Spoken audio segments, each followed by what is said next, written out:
அன்பார்ந்த பெற்றோர்களே, வெளிநாடுகளிலிருந்து வரும் நம்முடைய உறவினர்களிடமோ அல்லது அந்த குழந்தைகளின் பெற்றோர்களிடமோ இன்றைய குழந்தைகள் விரும்பி கேட்பது விளையாடுவதற்கான டேப் அல்லது மொபைல் ஃபோன் ஆகும்.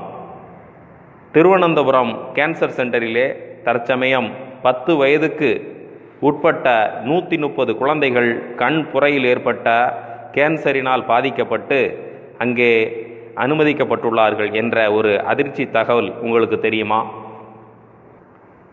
மொபைல் ஃபோனையும் டேபையும் தொடர்ந்து 20 நிமிடங்களுக்கு மேலே உபயோகிக்கப்படும் போது அந்த இளம் கண்களிலே புரைகளிலே கேன்சர் நோய் உருவாகி அந்த குழந்தைகளின் எதிர்காலமே மிகப்பெரிய கேள்விக்குறியாகிவிட்டது.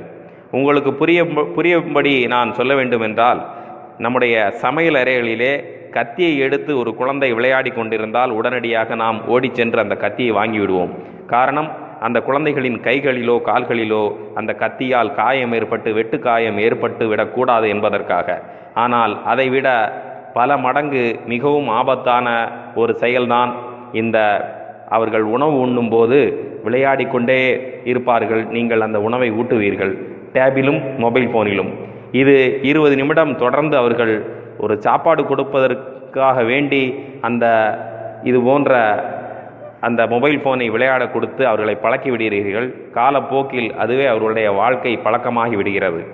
ஆகவே அன்பார்ந்த பெற்றோர்களே, உங்கள் குழந்தைகள் மீது நீங்கள் உண்மையான பாசம் வைத்திருந்தால் தயவு செய்து அவர்கள் ஒருவேளை சாப்பிடாவிட்டாலும் பரவாயில்லை, அந்த ஒருவேளை சாப்பிடாவிட்டால் அவர்களுக்கு ஒன்றும் ஆகிவிடாது.